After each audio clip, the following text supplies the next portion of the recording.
बिस्मिल्लाहिर्रहमानिर्रहीम अस्सलाम वालेकुम। आई एम ख्वाजा मोहसिन इनाम। स्टूडेंट्स, दुआ है कि आप खैरियत से हों। इस लेक्चर में हम एनालिटिकल ज्योमेट्री के कुछ मजीद कंसेप्ट्स और उनके रेलेवेंट प्रॉब्लम्स डिस्कस करेंगे। आइए शुरू करते हैं। स्टूडेंट्स, हमारा फर्स्ट टॉपिक है equation of a straight line in matrix form. यानी हम सीखेंगे कि हम किसी लाइन की इक्वेशन को मैट्रिक्स फॉर्म में कैसे कन्वर्ट करते हैं। मैं कंसीडर कर रहा हूं एक जनरल लीनियर इक्वेशन।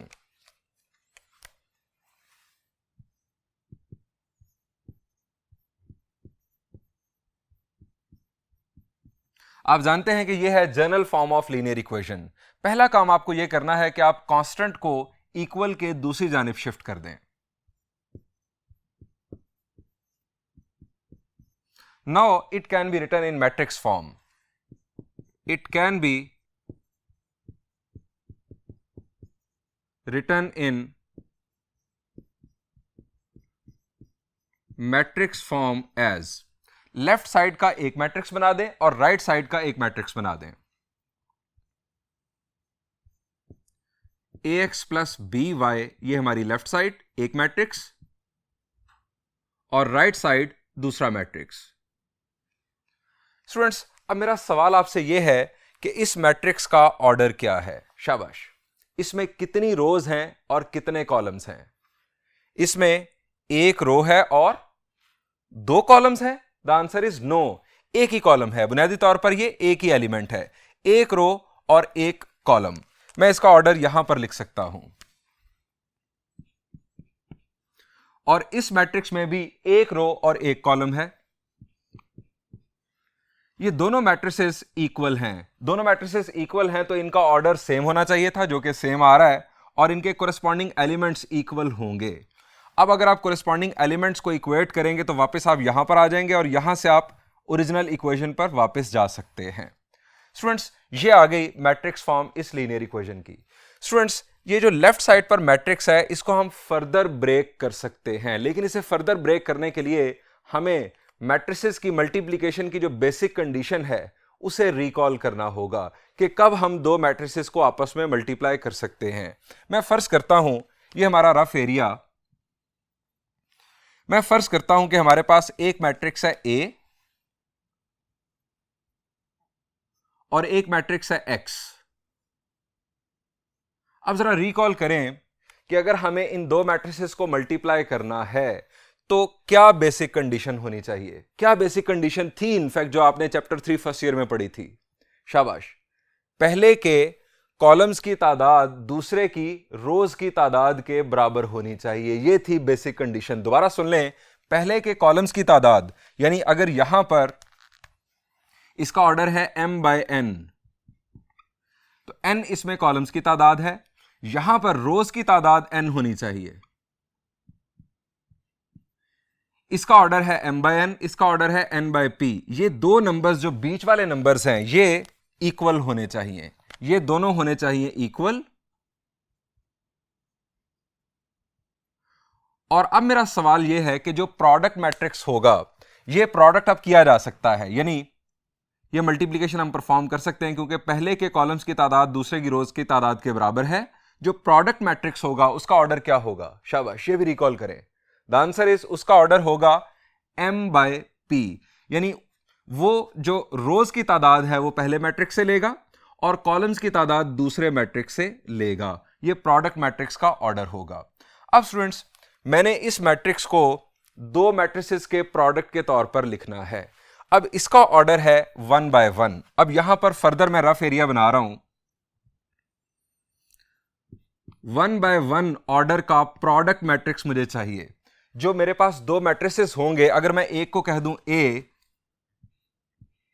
और दूसरे को कह दूं X, तो मैट्रिक्स A का ऑर्डर क्या होना चाहिए, मैट्रिक्स X का ऑर्डर क्या होना चाहिए? मैट्रिक्स A के अंदर हम डालेंगे कोएफिशिएंट्स को, यानी A और B को, और मैट्रिक्स X के अंदर हम डालेंगे वेरिएबल्स को, यानी X और Y को। हमारे पास जो प्रोडक्ट मैट्रिक्स है उसका ऑर्डर है 1 बाय 1। अब इसका मतलब यह है, जो हमने यहां पर सीखा कि प्रोडक्ट मैट्रिक्स फर्स्ट मैट्रिक्स से लेता है रोज की तादाद और सेकंड मैट्रिक्स से लेता है कॉलम्स की तादाद। इसका मतलब है कि फर्स्ट मैट्रिक्स में रोज की तादाद 1 होगी, यहां पर रोज की तादाद होगी 1, कॉलम्स की तादाद का हमें फैसला करना है। दूसरे मैट्रिक्स में कॉलम्स की तादाद होगी 1 और इस नंबर का हमें फैसला करना है। ये बीच वाला नंबर होना चाहिए इक्वल, तब हम मल्टीप्लाई कर सकते हैं, अदरवाइज मल्टीप्लिकेशन पॉसिबल नहीं होगी। अब यहां पर नंबर क्या आएगा? अब इस नंबर का फैसला बुनियादी तौर पर यहां पर हमारे पास है a और b दो कोएफिशिएंट्स और इसी तरह x और y दो वेरिएबल्स। इससे ये हमें बेसिकली गेस मिल रहा है कि ये तादाद 2 होगी, यानी a जो होगा वो 1/2 ऑर्डर का होगा और x मैट्रिक्स होगा 2/1 का मैट्रिक्स। मैं इस मैट्रिक्स को लिखता हूं। Further it can be written as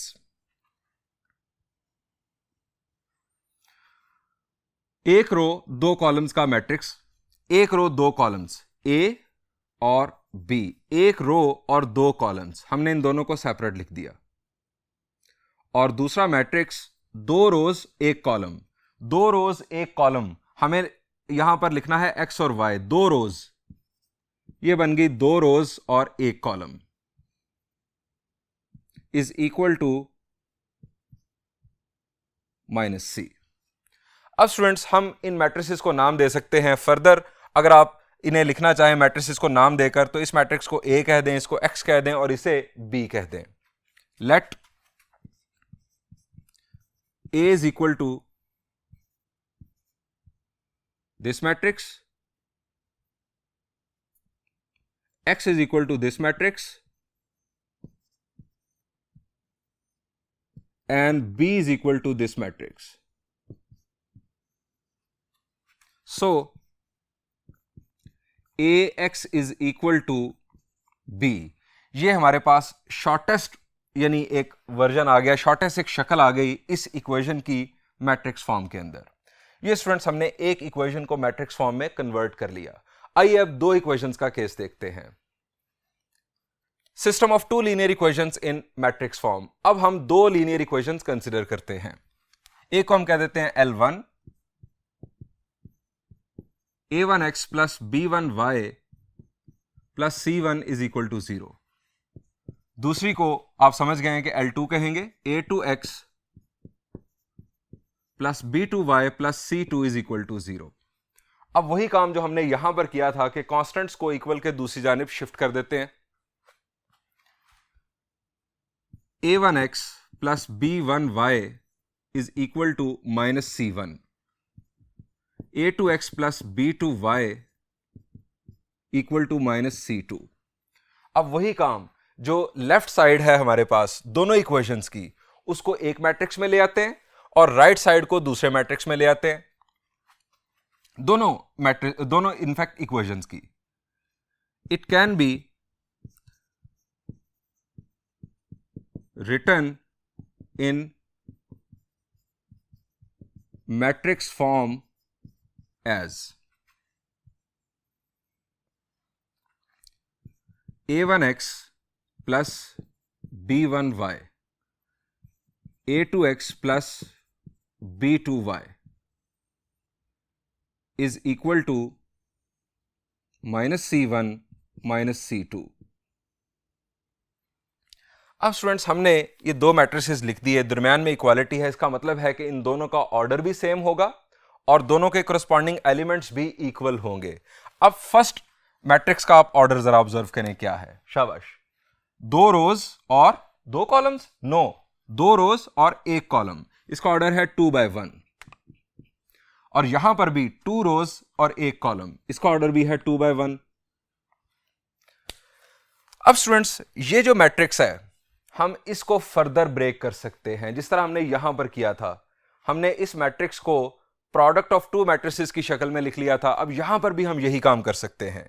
यहां पर हमारे पास ये जो मैट्रिक्स है इसका ऑर्डर है 2/1, यानी हमें दो ऐसे मैट्रिसेस बनाने हैं जिसमें फर्स्ट मैट्रिक्स में रोज की तादाद 2 हो और सेकंड मैट्रिक्स में कॉलम्स की तादाद 1 हो।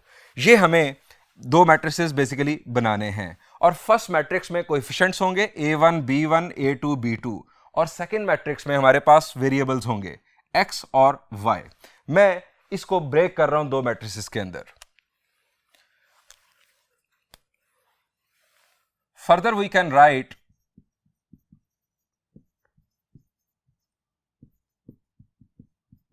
इट एज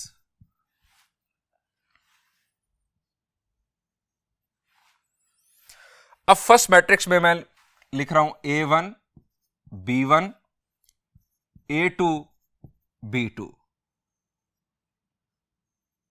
और सेकेंड मैट्रिक्स में हमारे पास आ जाएगा X और Y।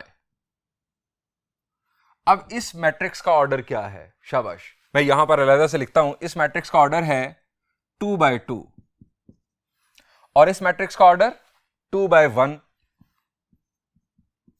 इन दोनों का प्रोडक्ट मुमकिन है क्योंकि पहले के कॉलम्स की तादाद दूसरे की रोज की तादाद के बराबर है। ये बीच वाले दो एलिमेंट्स सेम होने चाहिए और जो प्रोडक्ट आएगा उसका ऑर्डर ये होगा 2/1 और यही हमें रिक्वायर्ड था। हमें 2/1 ऑर्डर का मैट्रिक्स प्रोडक्ट के तौर पर चाहिए, यानी हम अगर इन दो मैट्रिसेस का प्रोडक्ट करेंगे तो हमारे पास डेफिनेटली ये मैट्रिक्स हासिल होगा इक्वल टू -C1 -C2। अब स्टूडेंट्स बिल्कुल उसी तरह से हम दोबारा लेट करते हैं। Let A is equal to, A हमारा होगा मैट्रिक्स ऑफ कोएफिशिएंट्स,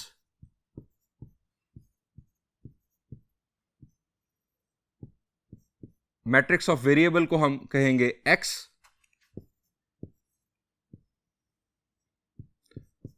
और मैट्रिक्स ऑफ कांस्टेंट्स को हम कहेंगे B। Now we can write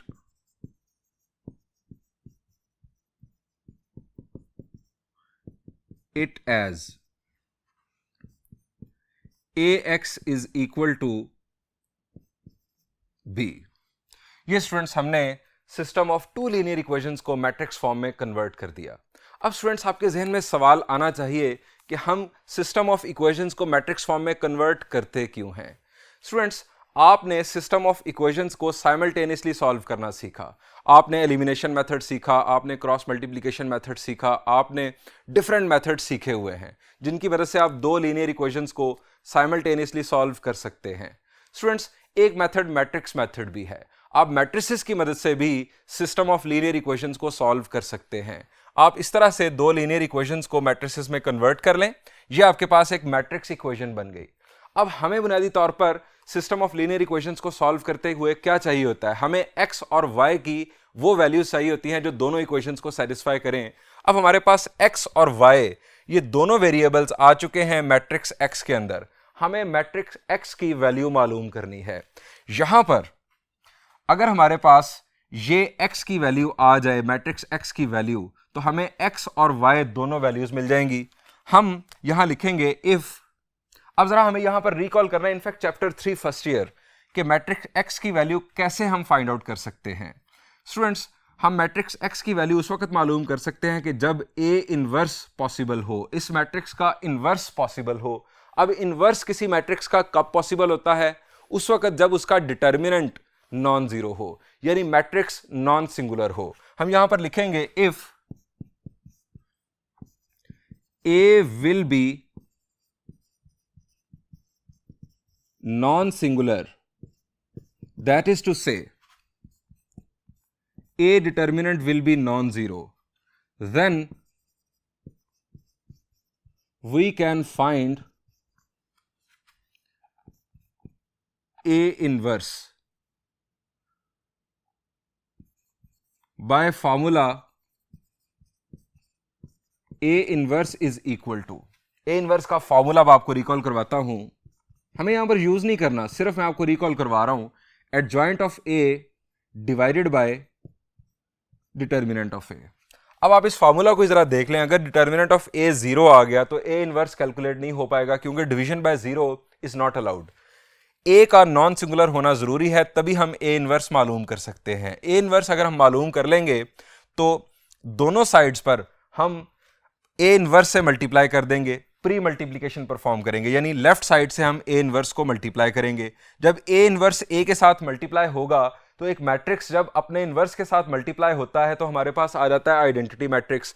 identity matrix जब x के साथ मल्टीप्लाई होगा तो हमारे पास x ही वापस आ जाएगा, x is equal to A inverse B, ये हमारे पास रिजल्ट आ जाएगा। Solution will B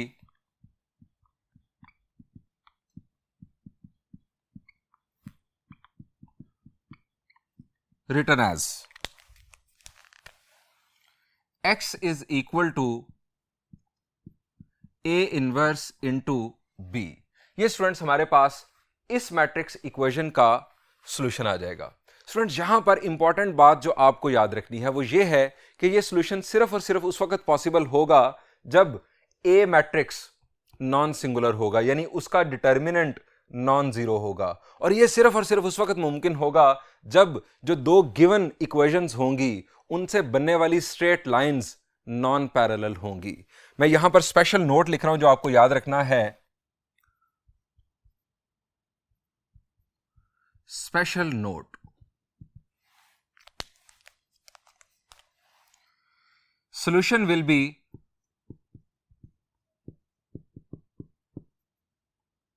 only possible when A determinant will be equal to, will not be equal to zero. In fact, solution will be only possible when A determinant will be non-zero. That is to say, A determinant non zero होने से मतलब क्या है? In fact analytical geometry की sense में ये जरा समझ लीजिएगा। ए डिटर्मिनेंट के नॉन जीरो होने का मतलब ये है कि जो दो स्ट्रेट लाइंस की इक्वेशंस आपको गिवन थी वो स्ट्रेट लाइंस नॉन पैरेलल होंगी। दैट इज टू से given lines will B non parallel. जब लाइंस नॉन पैरेलल होती हैं, यानी लाइंस इस तरह से नॉन पैरेलल होती हैं, तो वो लाजमन एक पॉइंट पर इंटरसेक्ट करती हैं। सिर्फ उसी सूरत में आपका सॉल्यूशन पॉसिबल होगा। और अगर आपने चेक करना हो कि लाइंस नॉन पैरेलल हैं या नहीं, तो आप मैट्रिक्स ऑफ कोएफिशिएंट बनाएं जिस तरह मैंने बनाया, डिटर्मिनेंट मालूम करें। अगर डिटर्मिनेंट नॉन जीरो आ जाए तो इसका मतलब ये होगा कि जो लाइंस हैं वो नॉन पैरेलल हैं, और इसी सूरत में आपका सॉल्यूशन पॉसिबल होगा। स्टूडेंट्स, हमने system of two linear equations तक डिस्कस कर लिया। अब हम बढ़ेंगे system of three linear equations की जानिब।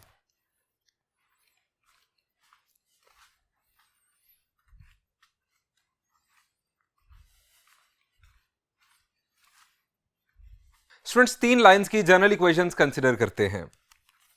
पहली लाइन को मैं कह रहा हूं L1, A1x plus B1y plus C1 is equal to 0। L2, A2x plus B2y plus C2 is equal to 0। L3, A3x plus B3y plus C3 is equal to 0। Students, ये आ गया system of three linear equations.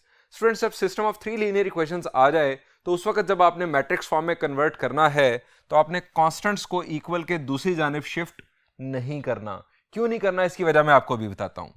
हम यहां लिखेंगे it can be written in matrix form as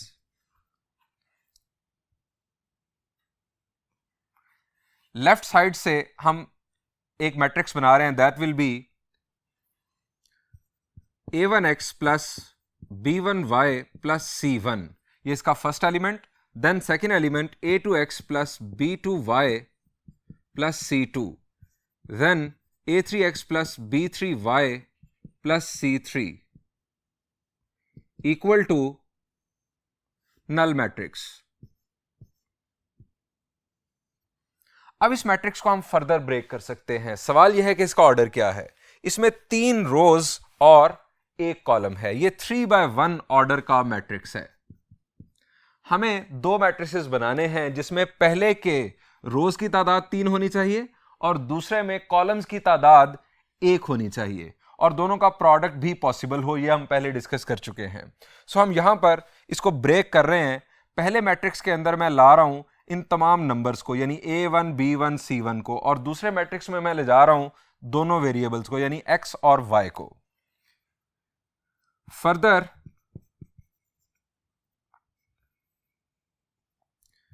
a1 b1 c1, a2 b2 c2, a3 b3 c3। हमारे पास है यहां पर x और y। अब स्टूडेंट्स यहां पर एक मसला है, और वो मसला ये है कि इस मैट्रिक्स का ऑर्डर बन रहा है 3/3। जरा ध्यान दीजिएगा मेरी बात पर। इस मैट्रिक्स का ऑर्डर बन रहा है 3/3। अब यहां पर इस मैट्रिक्स का ऑर्डर बनना चाहिए कि उसमें रोज की तादाद 3 हो, तभी हम मल्टीप्लिकेशन परफॉर्म कर सकते हैं। यहां पर कॉलम्स की तादाद 3 है, वहां पर रोज की तादाद 3 होनी चाहिए, जबकि यहां पर रोज की तादाद 2 बन रही है। अब रोज की तादाद 3 करने के लिए मैं यहां पर 1 शामिल कर रहा हूं ताकि मल्टीप्लिकेशन परफॉर्म हो सके। यह बन गया हमारे पास 3/1 ऑर्डर का मैट्रिक्स। मल्टीप्लिकेशन हो गई पॉसिबल, और जो प्रोडक्ट आएगा उसका ऑर्डर होगा 3/1, यानी ये मैट्रिक्स वापस आ जाएगा। अब अगर आप मल्टीप्लिकेशन परफॉर्म करके देखेंगे, जो कि हमारा मल्टीप्लिकेशन का प्रोसीजर है, आपने फर्स्ट ईयर चैप्टर 3 में पढ़ा था, आप मल्टीप्लिकेशन परफॉर्म करेंगे तो हमारे पास यही मैट्रिक्स वापस हासिल होगा।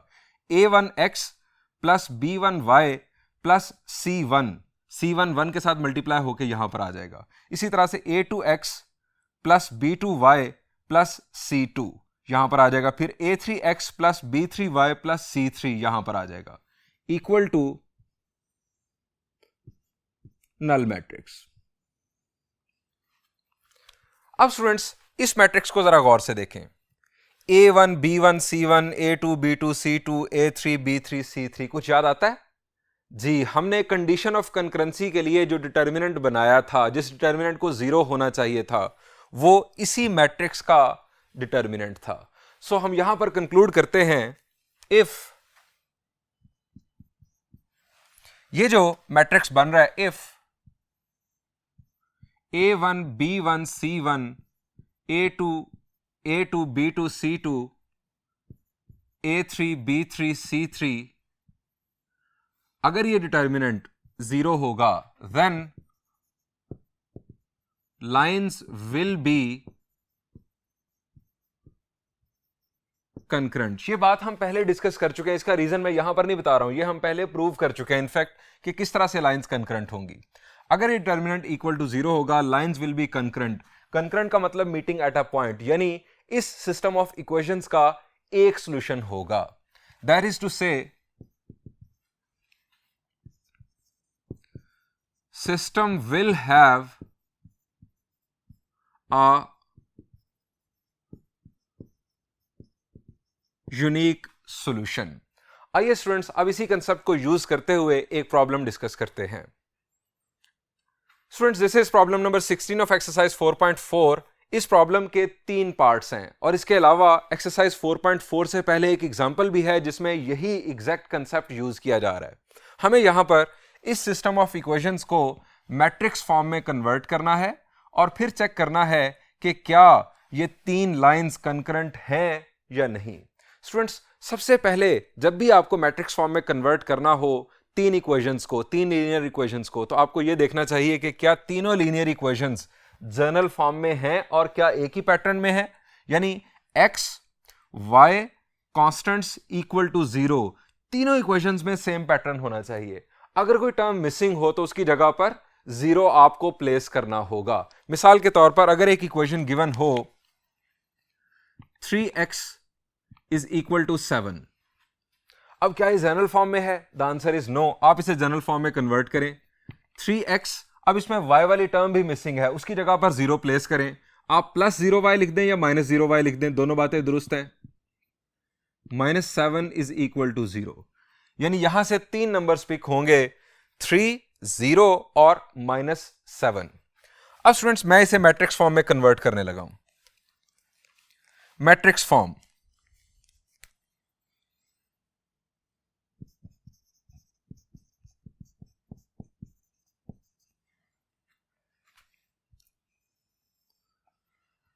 -3 -4 -2, then 1 2 -4, then 3 -2 5,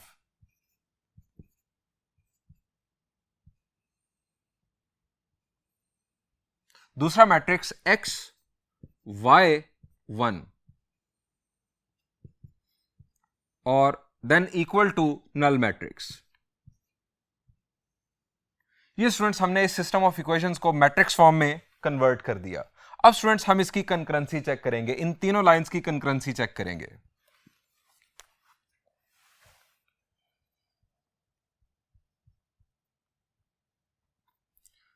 कंकरेंसी चेक करने के लिए हम इस मैट्रिक्स का डिटर्मिनेंट मालूम करेंगे।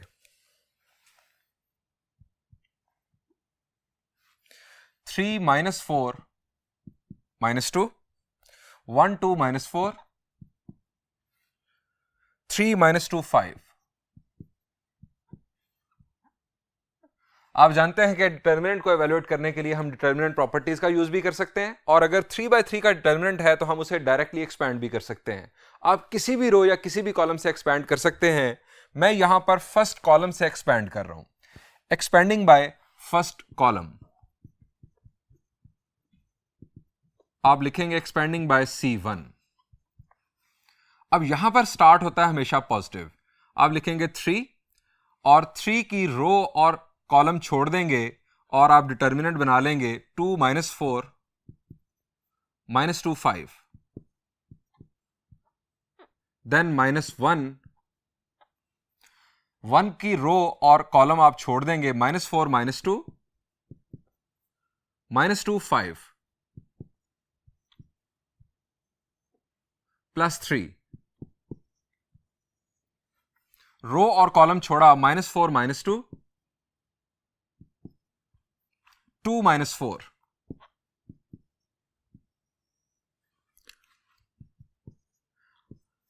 2 5s are 10, माइनस माइनस हो जाएगा प्लस, हमारा डिटर्मिनेंट का माइनस जिंदा रहेगा। 4 2s are 8, -4 into 5 is -20, minus minus हो गया प्लस, डिटर्मिनेंट का माइनस जिंदा। 2 2s are 4, 16, अब माइनस माइनस हो जाएगा plus, 2 2s are 4, 10 - 8 will be 2, 2 3s are 6, -20 - 4 is -24, -24 into -1 will be +24, 16 + 4 is 20, 20 into 3 is 60. अब 24 + 60, 24 + 6 in fact 30, 30 + 60 will be 90. Determinant आ गया हमारे पास 90, यानी ये जो मैट्रिक्स है ये नॉन सिंगुलर है। अब मैट्रिक्स नॉन सिंगुलर है, डिटर्मिनेंट हमारा आ गया non zero, hence given lines are not concurrent. ये लाइंस एक पॉइंट पर नहीं मिल रही। इसका मतलब है कि इस सिस्टम ऑफ इक्वेशंस का यूनिक सॉल्यूशन पॉसिबल नहीं है। स्टूडेंट्स, बढ़ते हैं इसी टाइप के एक और प्रॉब्लम की जानिब।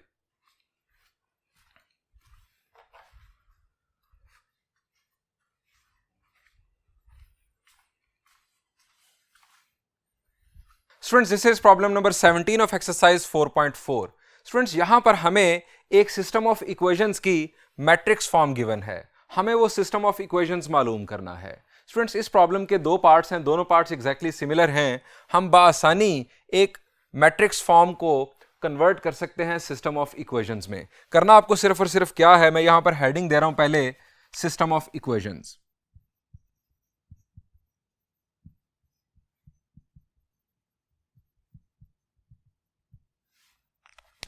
ये स्टूडेंट्स हमारे पास x का कोएफिशिएंट है, ये y का कोएफिशिएंट है और ये कांस्टेंट है। इक्वल टू देन हमें लिखना है 0। या आप ये भी कह सकते हैं कि अगर आप इस मैट्रिक्स को इस मैट्रिक्स के साथ मल्टीप्लाई कर दें, मल्टीप्लिकेशन परफॉर्म कर दें इन दो मैट्रिसेस की, तो आपके पास लेफ्ट साइड पर एक मैट्रिक्स हासिल हो जाएगा। देन वो मैट्रिक्स इक्वल होगा इस मैट्रिक्स के, और फिर आप मैट्रिक्स फॉर्म से सिस्टम ऑफ इक्वेशंस बना लेंगे। लेकिन हम शॉर्टकट कर सकते हैं, हम डायरेक्ट लिख सकते हैं। ये हमारे पास है मैट्रिक्स, इनफैक्ट वेरिएबल x का कोएफिशिएंट, ये y का, और ये है कांस्टेंट। मैं यहां पर लिखूंगा 1x यानी x plus 0y -1 equal to 0। ये हमारे पास आ गई first equation, line 1। Line 2, 2x plus 0y। अब 0 है तो आप चाहे प्लस 0y लिख लें या -0y लिख लें, है ये 0 ही। +1 इक्वल टू 0। और लाइन 3, 0x -1y यानी -y प्लस 2x +2 क्योंकि सिंपल कांस्टेंट है, इक्वल टू 0। ये स्टूडेंट्स हमारे पास आ गया सिस्टम ऑफ इक्वेशंस। अब स्टूडेंट्स हमें यह भी चेक करना है कि क्या ये 3 लाइंस जिनका ये सिस्टम ऑफ इक्वेशंस हमने बनाया, क्या ये 3 लाइंस कंकरेंट हैं या नहीं। और ये आप बासानी खुद कर सकते हैं। आप जानते हैं कि हमें इस मैट्रिक्स का डिटर्मिनेंट मालूम करना है। अगर वो डिटर्मिनेंट 0 के इक्वल आ गया तो उस सूरत में ये तीनों लाइंस कंकरेंट होंगी। सो कंकरेंसी चेक आप खुद कीजिएगा। यहां पर इस लेक्चर को एंड करते हैं। इंशाल्लाह नेक्स्ट लेक्चर में हम कुछ मजीद कंसेप्ट्स और रेलेवेंट प्रॉब्लम्स सॉल्व करेंगे। Thank you and Allah Hafiz.